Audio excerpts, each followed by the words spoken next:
안녕하세요. 예디야기입니다. 예디야기의 사연을 여러분들에게 읽어드릴 DJ 유진입니다.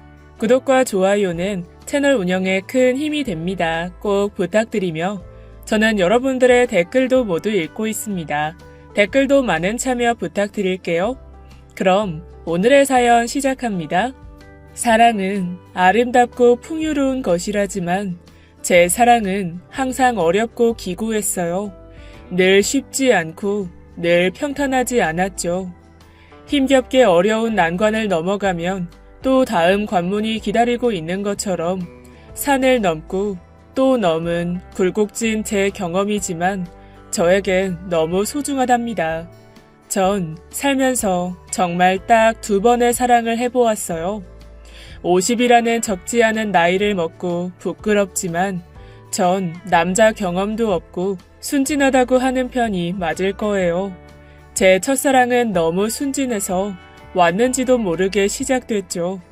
전 예술고등학교 2학년이었고 그 사람은 막 학교에 새로 부임해온 미술 실기 선생님이었습니다. 그 당시에는 일반 교사와는 다르게 예술고등학교는 학교 과정 외에 방과 후로 실기 수업을 시켜주었는데 정식 선생님들과는 다르게 대부분 나이가 좀 어리고 아르바이트식으로 근로를 하시는 분들이 대부분이었죠. 그는 30살에 제법 앳된 얼굴을 하고 있었고 예술하는 남자들이 덜어 그러듯 더벅머리에 낡은 푸른 셔츠를 입고 있었어요. 전 그림을 좋아하지도 그렇게 큰 소질이 있지도 않았죠. 사실 거의 평범한 수준이었다는 게 정확한 표현일 거예요. 공부나 운동이나 예술이나 모든 분야에 딱히 특출한 소질도 없고 하고 싶은 것도 되고 싶은 것도 없었던 나를 엄마가 치맛바람으로 여기까지 끌고 와주신 거죠. 전 매사 크게 반항하는 일도 거부하는 일도 없이 부모님이 이끄는 대로 따라가는 것이 가장 마음이 편하고 쉬운 그야말로 FM 스타일의 딸이었어요. 말 잘 듣는 착한 딸. 이게 그 당시에 나와 가장 잘 어울리는 표현이었을 거예요. 생각해보면 예고 생활도 나쁘지 않았어요. 그림을 썩 잘 그리지는 못했지만 배운 대로 열심히 그리다 보면 성취감도 들었고 하루 종일 공부만 하는 것보다는 지루하지도 않았고요. 유달리 화창한 날이었어요. 새로 부임해온 선생님과의 첫 수업이기도 했죠. 선생님은 처음 우리가 만난 순간부터 능숙하게 수업을 시작하셨어요. 사과나 콜라 따위의 평범한 정물들이 정물대 위에 배치되고 15명 정도 되는 아이들이 겹겹이 둘러앉아 서로의 어깨 사이로 시선을 돌려가며 그림을 그리기 시작했죠. 선생님은 우리들 주변을 한 걸음씩 천천히 돌면서 자기소개를 시작했어요. 나는 땡땡대학교 나왔고 순수미술 전공했다. 가정 형편이 어려운 너희들처럼 예고 출신은 아니었지만 그림이 좋아서 독학했어. 아르바이트 몇 개씩 해가며 겨우 대학을 졸업했고 정물이 다 어디 있냐. 사진 보고 남이 그린 그림 보고 종이 쪼개가면서 연습하고 너희들처럼 좋은 환경에서 그림을 그릴 수 있는 걸 감사해라. 자, 그럼 어때? 더 잘 그려야 되겠지? 집중! 네. 늦게까지 만화책을 읽다 잔 이유 때문이었는지 막 따뜻해진 날씨 때문이었는지 선생님 목소리까지 감미롭게 들려서 전 그림을 그리다가 꾸벅꾸벅 졸게 되었던 것 같아요. 아무리 힘겹게 눈꺼풀을 들어 올리려고 해봐도 헛된 몸부림일 뿐이었죠. 졸음에 정신없이 눈꺼풀이며 고개가 숙여졌는데 그 순간 뜨악하게 뺨에 불이 났어요. 너 요 녀석, 집중하라고 한 지가 언젠데 바로 졸고 있어. 선생님. 눈물이 쏙 날 만큼 아파서 비명을 지르자 아이들의 시선이 몰렸어요. 선생님은 아무 일도 없다는 듯 태연하게 내 뒤를 지나가셨고 난 얼얼한 뺨을 부여잡고 입을 삐죽거렸죠. 시작이 안 좋은 탓이었는지 전 결국 덧칠을 하고 또 해대서 종이가 너덜너덜 구멍이 나기 직전이었어요. 완전히 그림을 망쳐버린 거죠. 그림을 그리면서 가장 부끄러운 건 같이 수업을 한 모든 사람들과 엉망인 결과물을 함께 본다는 것이었어요. 고개를 들 수가 없었죠. 어디 보자. 민정이는 끝나고 잠깐 남아라. 네.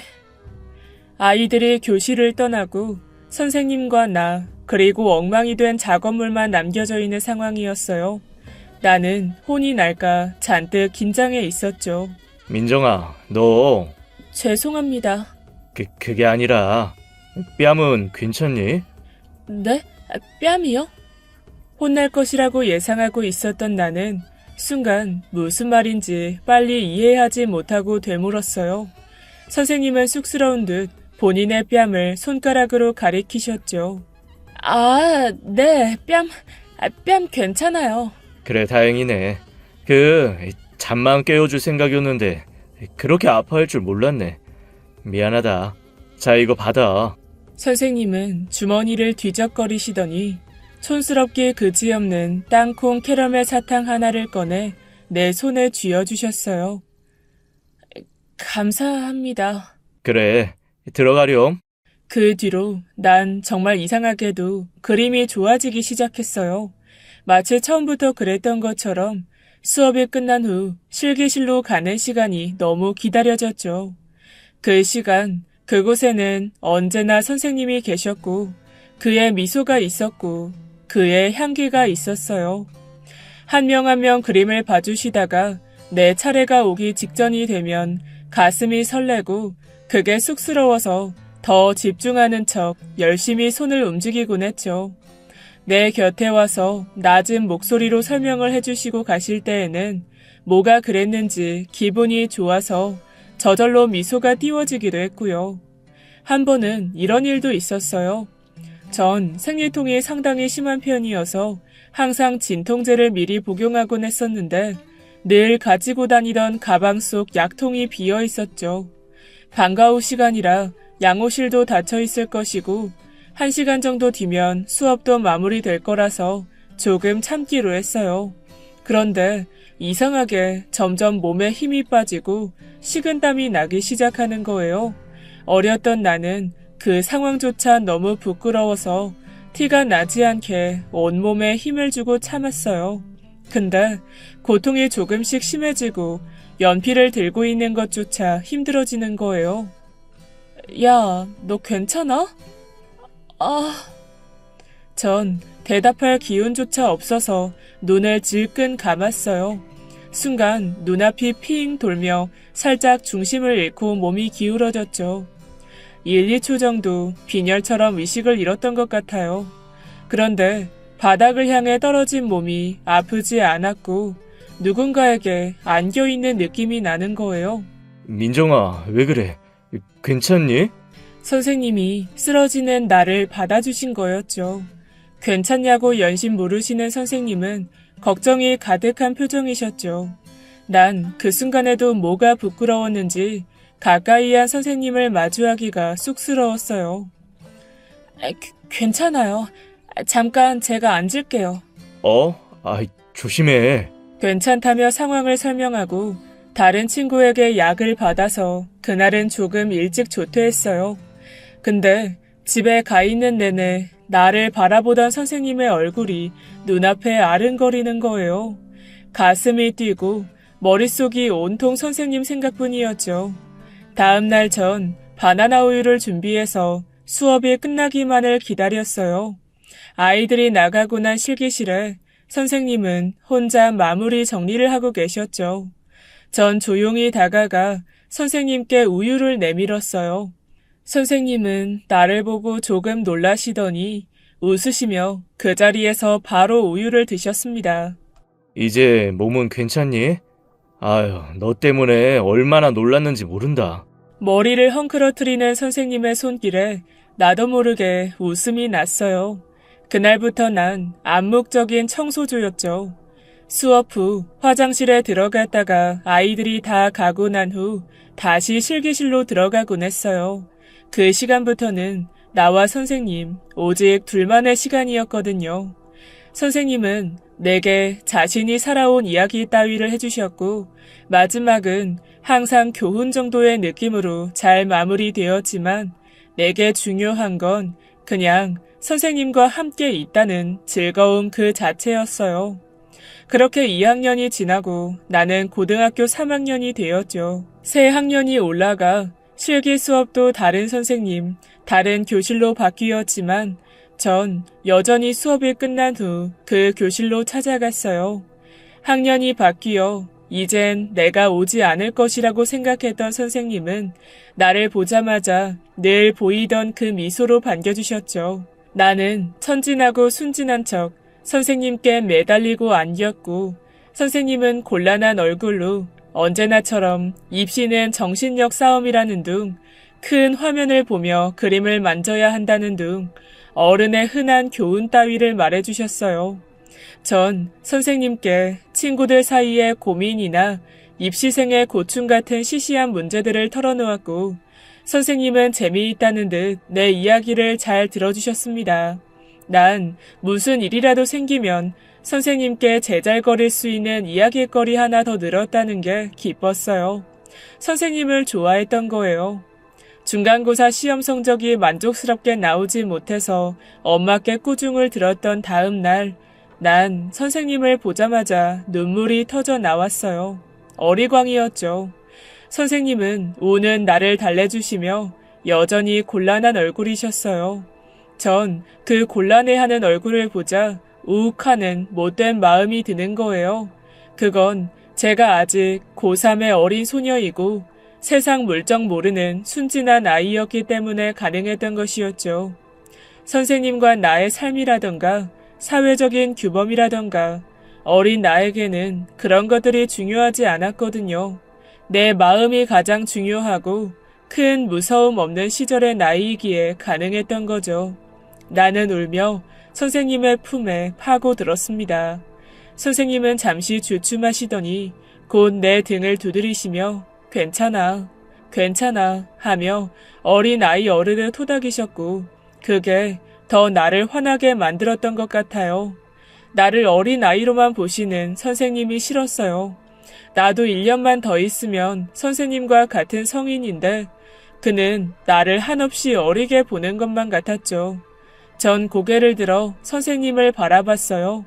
그리곤 더벅머리에 어색한 미소가 얄미워서 그대로 선생님께 입을 맞춰 버렸습니다. 선생님은 순간 아무것도 하지 못하셨어요. 나 역시 처음 해보는 행동에 가슴이 터질 것 같았고요. 그러나 멈추진 않았어요. 나를 떼어내시려고 손에 힘을 주어 어깨를 잡으시는 선생님을 뿌리치고 목에 팔을 둘러 더 매달렸어요. 선생님이 나를 어찌하지 않고 가만히 있고 나서야 나는 쑥스러운 듯 몸을 떨어뜨렸죠. 선생님은 아무 말도 잊지 못하고 당황해 있었고 저도 아무 말도 하지 않은 채 실기실을 나와버렸습니다. 왜 그런지 눈물이 나오고 슬퍼졌죠. 이후로 나는 방과 후에 실기실을 가지 않았어요. 곤란하고 난감한 표정을 하고 있던 선생님의 얼굴만 계속 머릿속을 맴돌았거든요. 그날의 일을 후회하진 않았지만 단호하게 거절할 선생님의 모습을 보고 싶지가 않았어요. 여름방학을 일주일 앞둔 어느 날이었어요. 기말고사도 끝나 긴장도 풀어지고 점점 더워지는 날씨에 축축 처지고 늘어졌죠. 전 친구들과 아이스크림이라도 하나 사 먹고 싶어서 매점으로 향하고 있었는데 멀리서 선생님의 모습이 보였어요. 선생님과 눈이 마주쳤고 전 급히 시선을 돌려버렸죠. 평소 같으면 멀리 돌아가거나 그 자리를 피했을 텐데 아이들과 팔짱을 끼고 이동하는 중이라서 모른 척 인사드리며 마주쳐 지나갈 수밖에 없었어요. 선생님과 지나치며 지나가는 그때였어요. 제 손에 선생님의 손길이 느껴졌습니다. 당황하며 뒤돌아봤지만 지나쳐 걸어가는 선생님의 뒷모습만 보였어요. 그리고 온기가 느껴지는 내 손에는 땅콩 카라멜 사탕 하나가 들려 있었죠. 난 눈물이 나올 것 같기도 하고 미소가 일기도 했어요. 가슴이 터질 듯이 뛴다는 게 어떤 의미인지 알 것 같았죠. 그날부터 난 선생님을 다시 찾아갔고 우리는 조심스럽게 사랑을 키워나가게 되었어요. 서로의 얼굴을 그려주며 웃기도 하고 실기실 곳곳에 우리만 아는 비밀스러운 표식을 남겨놓기도 했죠. 하지만 고3 졸업을 얼마 남기지 않고 저는 엄마에게 선생님과 주고받은 편지를 들키게 되었어요. 그야말로 난리가 났죠. 엄마는 선생님의 작업실을 찾아가 뺨을 치셨고 전 주저앉아 선생님께 해를 끼치지 말라고 빌었습니다. 모든 것이 내 잘못이었다고 빌면서 선생님을 보호하려고 하면 할수록 엄마는 더 잔인해지셨어요. 곧 졸업인데다 학생 신분인 내게 선생님과 그런 관계였다는 꼬리표가 달리는 게 싫으셨던 엄마는 선생님께 조용히 학교를 떠나시라고 사표를 요구하셨죠. 제대로 마지막 인사도 나누지 못한 채 그렇게 전 선생님과 헤어졌고 눈물로 고3을 보냈어요. 당연히 수능도 망쳤고 대학교도 합격하지 못했죠. 실망감을 감추지 못했던 엄마는 나를 미국으로 유학 보냈어요. 하지만 그곳에서도 선생님에 대한 그리움은 사그라들지 않았어요. 타지에서 외롭고 힘든 생활이 계속될수록 선생님이 생각이 나는 거예요. 가족도 없었고 친한 친구도 없는 그런 생활이었어요. 그러다가 우연히 같은 플랫에 사는 한인 선배 한 명과 친해지게 되었습니다. 무거운 짐을 들고 있는 내 뒤에서 대신 공동 현관문을 열어주며 까부는 말투로 장난을 치기 시작했죠. 니하오? I'm not Chinese. 아우, sorry. 고니치와? 뭐야 진짜? 무시해야겠다. 아니, 무시하는 거예요? 미안해요. 장난쳐서. 전부터 같은 학교 학생인 거 알고 있었는데 재미없었죠? 늘 말이 없길래 다시 인사할게요. 안녕하세요. 반갑습니다. 선배는 빙그레 웃고 있었어요. 그 뒤로 만날 때마다 반듯하게 서서 안녕하세요 하는 모습이 늘 보게 되는 선배의 모습이었죠. 이상한 건 생긴 것도 사는 것도 선생님과는 전혀 다른 선배였지만 특유의 따뜻한 분위기가 선생님과 무척 닮아 있었다는 거예요. 자연스럽게 한 번은 내가 또 한 번은 선배가 서로의 방에서 대부분의 유학생이 그렇듯 가난한 저녁을 먹었어요. 분위기를 내고 싶으면 맥주를 한 캔씩 사들고 플랫 앞 계단에 앉아 이런저런 이야기를 종종 나누곤 했고요. 그때 올려다본 하늘은 별 하나 없이 어두웠어요. 난 까만 하늘 위에 보고 싶은 선생님의 얼굴을 그렸죠. 선배가 나에게 호감이 있다는 걸 어렴풋이 눈치채고 있었지만 이별의 아픔이 쉽게 극복되지 않아서 그냥 모른 척 해버렸어요. 오히려 못되게도 아무에게도 하지 못했던 선생님과의 사랑 이야기를 그 선배에게 털어놓기 시작했죠. 선을 긋고 싶었던 것 같기도 하고 속내를 털어놓고 싶었던 것 같기도 해요. 선배에게 선생님이 준 땅콩 캐러멜 이야기 따위를 하며 한바탕 울고 나니 가슴도 좀 시원해지는 것 같았고요. 선배는 제가 이야기를 하면 늘 들어주는 쪽이었어요. 그러던 선배가 나에게 그 선생님의 이름을 좀 알려줄 수 있냐고 물어봤어요.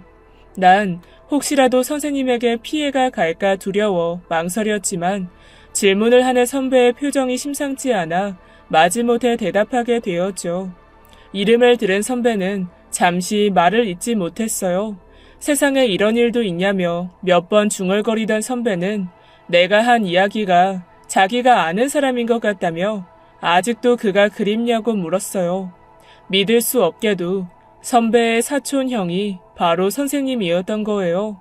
선배는 선생님 역시 나를 잊지 못하고 많이 힘들어하고 있다는 소식을 전해주며 조심스럽게 내가 선생님과 연락할 수 있도록 도와주었어요. 그렇게 저는 선생님과 다시 만났어요. 다시 만났을 때에는 우리를 올가매던 것들로부터 조금 자유로워져 있었죠. 용기가 생겼다는 게 맞을 거예요. 선생님과 또다시 헤어지는 아픔을 겪고 싶지 않았거든요. 아팠던 만큼 강해진다는 말 맞다나 저와 선생님은 전보다 더 단단해져 있었어요. 우리는 부모님을 찾아가 설득하기 시작했습니다. 죽을 만큼 아프고 괴로운 시간의 연속이었어요. 엄마가 쓰러지시고 아빠는 선생님에게 주먹질을 하셨고요. 저와 선생님은 우리 부모님 앞에서 무릎을 꿇고 빌고 또 빌었어요. 선생님은 저희 부모님께 부족하지만 반드시 저를 행복하게 해주겠다고 맹세했습니다. 예상했던 것보다 더 힘든 시련이었어요. 친구들 사이에서 저와 선생님이 술 안주거리 1순위가 되었고 날 모르는 많은 동기와 후배들이 나와 선생님을 알게 되었어요. 부끄럽다며 차라리 보이지 않게 사라져 버리라고 엄마가 울부짖으셨고요. 그러나 우리가 흔들림 없이 이악 물고 버텨내자 모든 것은 시간이 해결해주기 시작했습니다.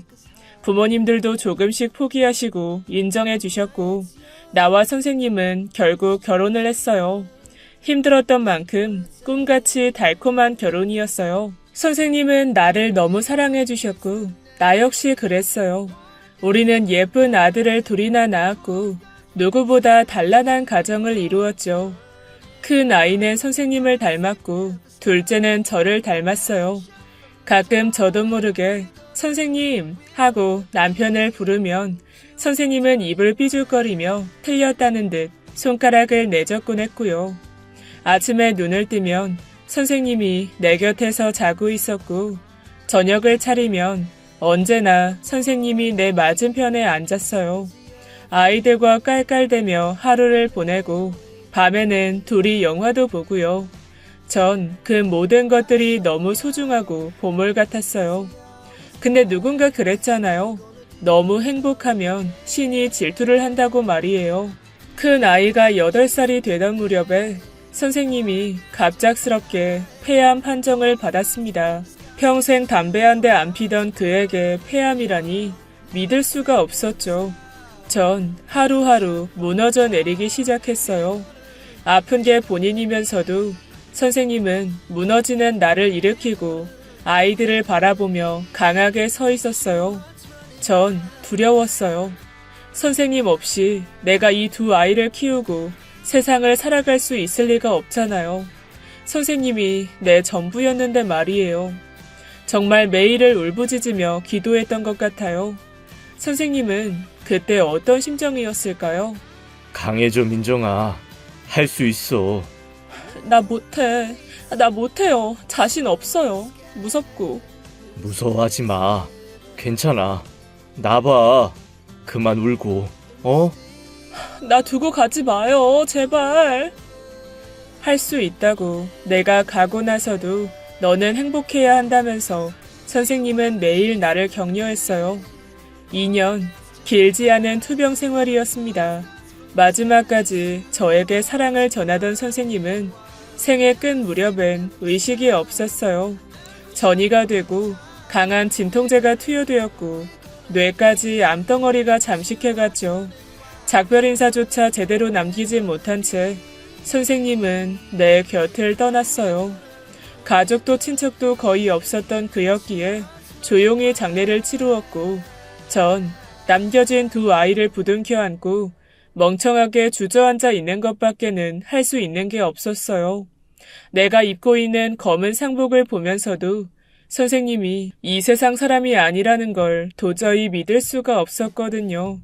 선생님이 나를 떠나다니 그건 말이 되질 않잖아요. 민정아, 이게 도대체 무슨... 소식 듣고 너무 놀라서 미국에서 어제 비행기로 바로 왔어. 선배. 많이 힘들었지? 왜 진작 이야기 안 했어? 선배 때문이에요. 왜 나를 그때 선생님과 이어준 거예요? 민정아... 그냥 그때 모른 척하지. 나 이제 저 두 아이 데리고 혼자 어떻게 살아요? 이게 뭐야. 나 혼자 남겨두고. 선배 때문이에요. 왜 그랬어요? 왜 그때? 선배는 어린 아이처럼 우는 저를 말없이 달래주며 미안하다고 등을 두드려 주었습니다.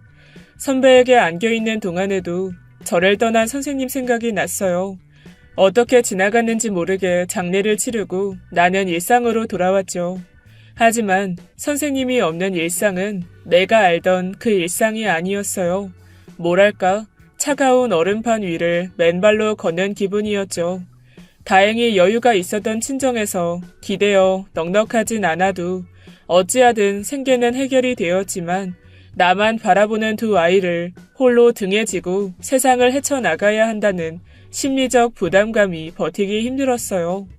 투병 때문에 남편의 빈자리가 많이 느껴지던 우리 아이들에게 내가 뭐부터 해줘야 할지, 잘 해낼 수 있을지 두려움이 앞섰고요.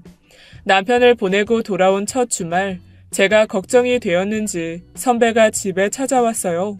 선배는 너무도 자연스럽게 삼촌이라며 아이들과 어울려 놀아주었죠. 아빠의 빈자리가 고팠던 아이들이 오랜만에 신나하며 삼촌을 따랐습니다. 종일 공원에서 공놀이하며 자전거 타기를 해주는 선배가 고마웠죠. 긴 하루 끝 아이들을 재우고 둘이 술 한잔을 함께 기울이게 되었습니다. 선배는 미국에서 일자리를 찾아 정착했고 그곳에서 결혼을 해서 우리 아이들 또래의 아들도 한 명 있다고 했어요. 하지만 너무 다른 성격 탓에 힘든 결혼 생활의 연속이었고 아이를 낳고부터는 별거 생활 중이며 생활비를 보내고 아이와 가끔 시간을 함께 보내고 있다고 얘기해 주었죠.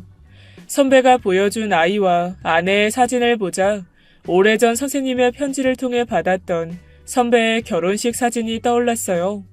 유달리 미인이었던 신부의 얼굴을 보고 땡 잡았다며 선생님과 내가 너스레를 떨었었는데 행복하게 잘 살고만 있는 줄 알았지. 쓴 술을 마시는 선배의 얼굴은 많은 것을 겪어온 사람만 지을 수 있는 처연한 미소가 담겨 있었습니다.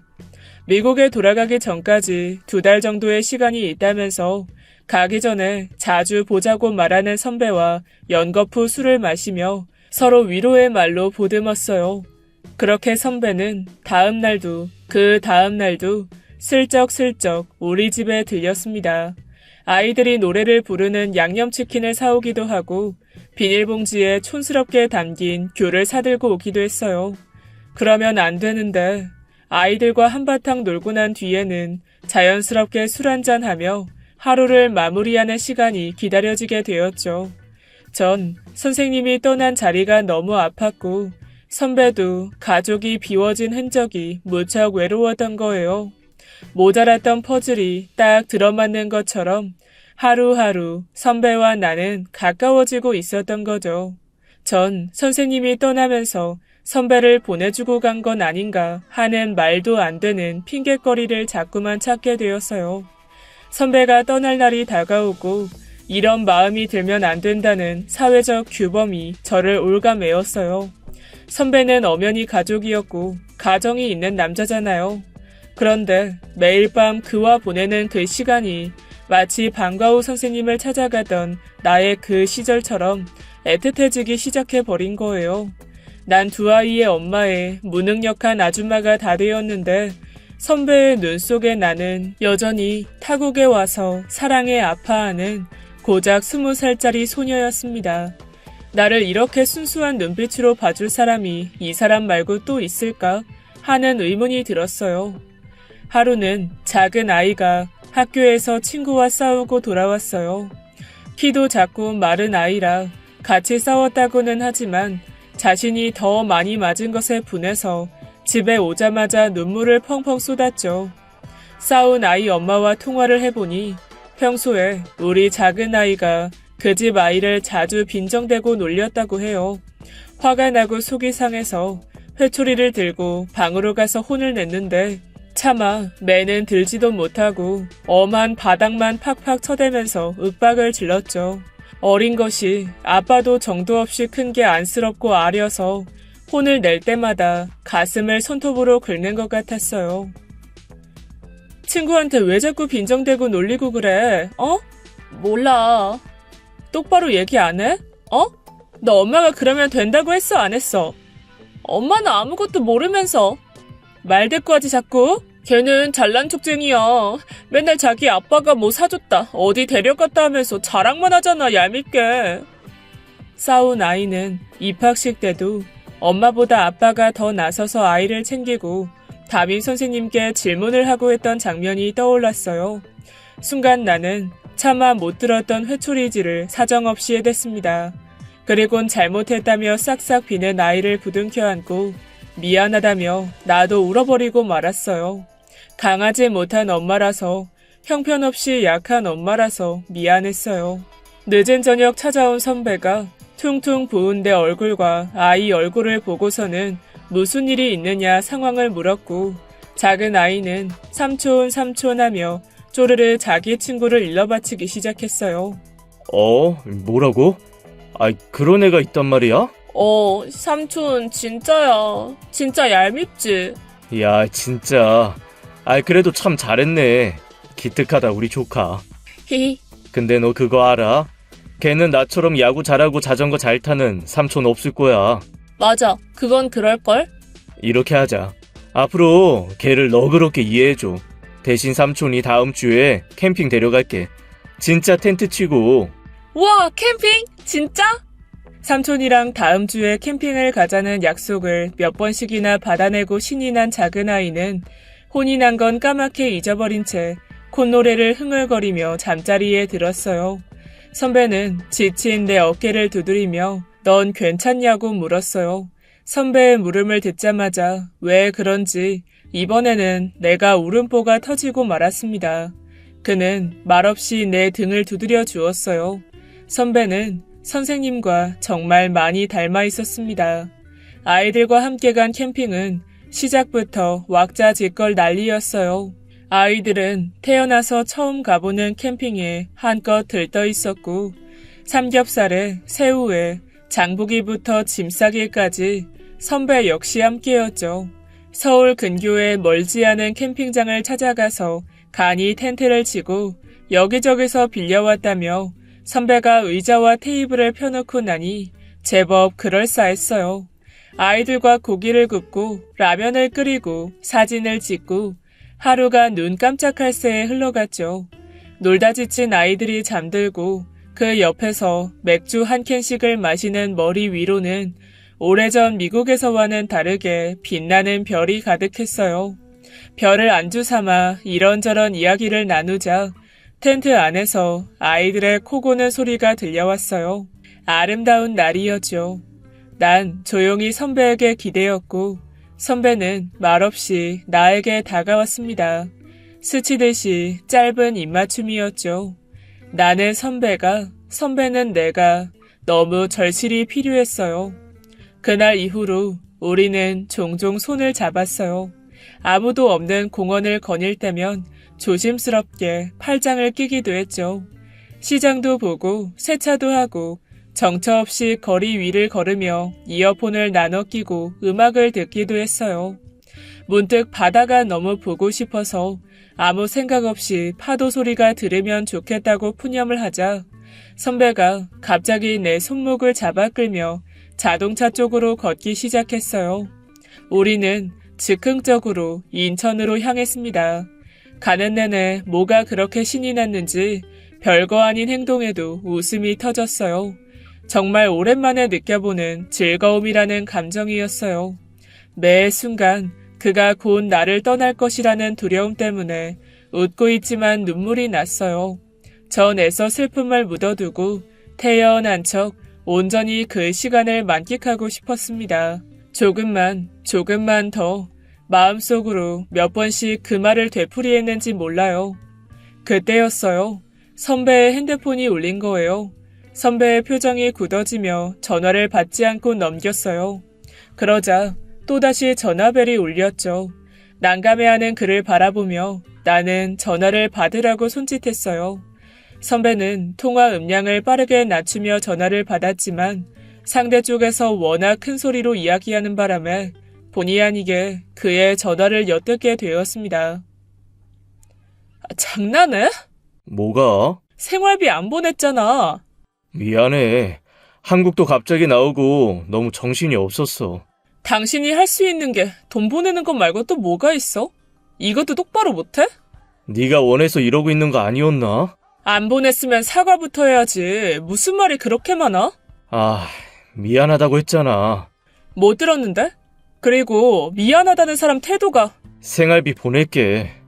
끊을게. 두세 번 전화벨이 더 울렸지만 받지 않자 더 이상 울리지 않았어요. 선배는 말이 없었고 나 역시 아무 말도 하지 않았고요. 인천에 도착한 우리는 바다를 바라보면서도 말이 없었어요. 그러나 두 손은 꼭 잡고 있었죠. 그의 입장도 나의 입장도 우리는 이루어질 수 없는 사이인걸요. 알고 있었지만 다시 한번 실감이 되고 각자의 자리에서 해야 할 일들이 무겁게 짓누르는 느낌이 들었죠. 그러나 지금 잡고 있는 손을 놓고 싶지가 않았어요. 집에 돌아오는 차 안에서 선배가 뜬금없이 물었습니다. 아주 오래전에 내가 너를 좋아했던 거 알았어? 알았어. 네가 좋아했던 사람이 형이 아니길 빌었어. 만약에 형이 아니었다면 나는 그때 너를 절대 포기하지 않았을 거야. 선배, 만약 그때 그 자리에 내가 들어갈 기회가 생겼다면 그 기회 역시 나는 놓치지 않았을 거고. 무슨 말을 하고 싶은 거예요? 혹시 지금 내가 그 기회를 마주하고 있는 거야? 전 고개를 저었어요. 선배가 돌아가야 할 자리가 있다는 걸 알았거든요. 그가 별거 중이고 부부 사이도 좋지 않다는 유혹적인 합리화를 하고 싶었지만 그럴 수 없었어요. 저 역시 두 아이의 엄마고 선배도 마찬가지잖아요. 나는 대답 대신 잡고 있던 선배의 손을 놓았어요. 선배는 나를 슬픈 눈으로 바라보았죠. 그리고 그 다음 주 선배는 다시 미국으로 떠났어요.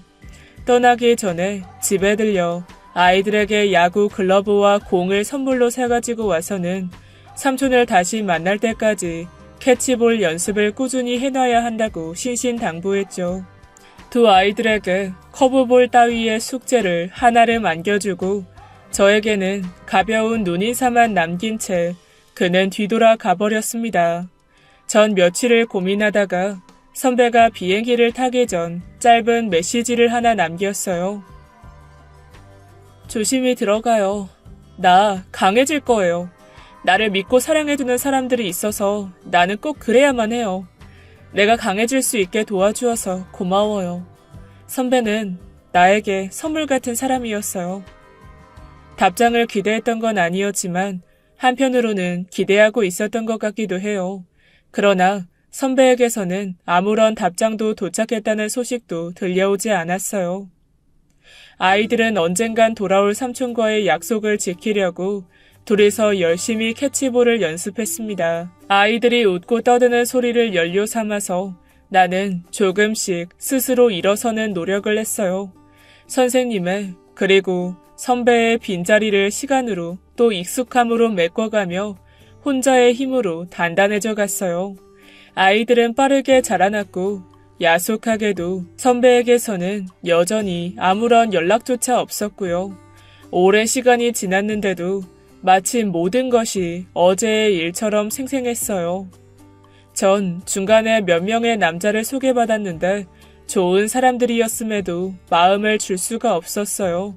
내 마음속 깊은 곳에는 박혀서 뽑히지 않는 가시 같은 게 박혀 있는 것 같았죠. 난 다른 누군가를 사랑할 수 없었어요. 앞으로도 그럴 것이라는 걸 나는 본능적으로 알고 있었다는 게 맞을 거예요. 큰 아들을 군대에 보내고 둘째 아들이 대학에 합격했어요. 둘째의 학교는 집과 조금 거리가 있어서 기숙사에 들어가게 되었고 난 오랜만에 혼자서 주말을 맞이했어요. 오랜만에 두 아들들의 빈 방을 정리해야 할 것 같았죠. 해내지 못할 것 같았던 것들을 내가 해낸 거예요. 홀로서 두 아이들을 키웠고 어느덧 어엿한 청년이 다 되다니 지나온 세월이 빠르게 머릿속을 스쳐 지나갔죠. 슬픈 일도 괴로웠던 일도 지나고 나니 마음이 깃털처럼 가벼웠어요. 한켠으로는 태풍이 쓸고 가버린 마을처럼 황량하고 쓸쓸하기도 했고요.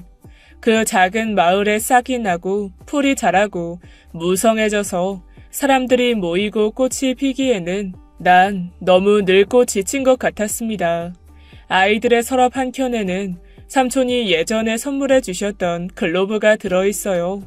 공은 어디 갔는지 보이지 않았지만 낡고 해진 글로브는 그대로였죠.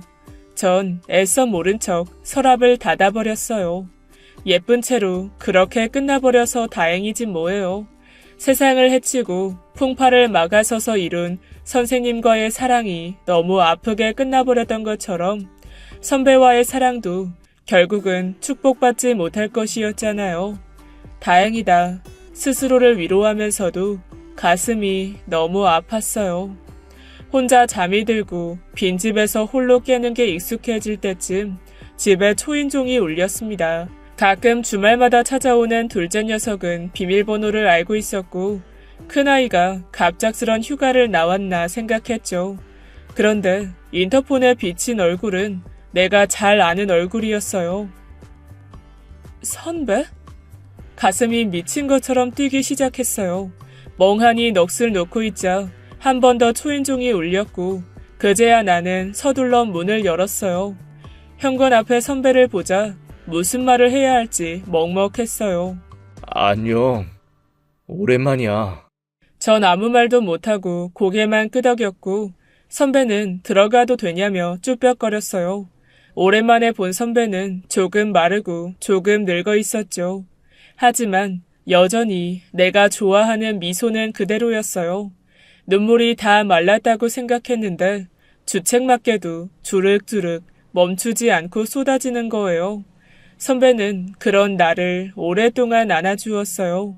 선배는 미국에서 본인의 아이가 성인이 될 때까지 아버지의 자리를 지켰고 부양의 의무를 다했어요.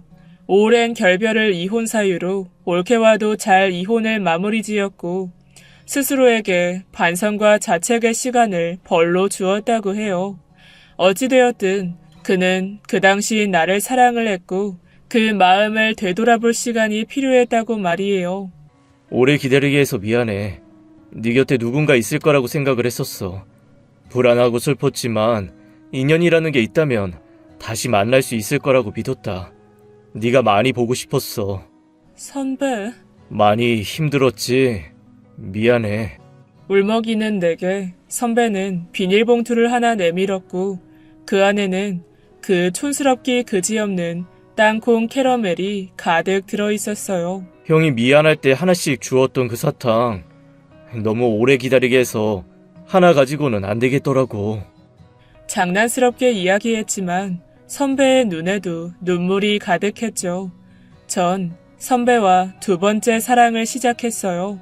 새싹조차 자라지 않을 것 같았던 내 가슴에도 꽃이 피고 나비가 날아들었어요. 전 그래서 인연이라는 걸 믿어요. 아무리 어렵고 힘든 사랑이라도 두 사람의 진실된 믿음만 있다면 반드시 만나고 만다는 것을 말이에요. 그리고 이번에는 꼭 오래오래 행복하고 싶어요. 지금까지 예디하기였습니다. 끝까지 함께 해주신 여러분 진심으로 감사드리며 전 내일 이 시간 다시 돌아올게요. 감사합니다.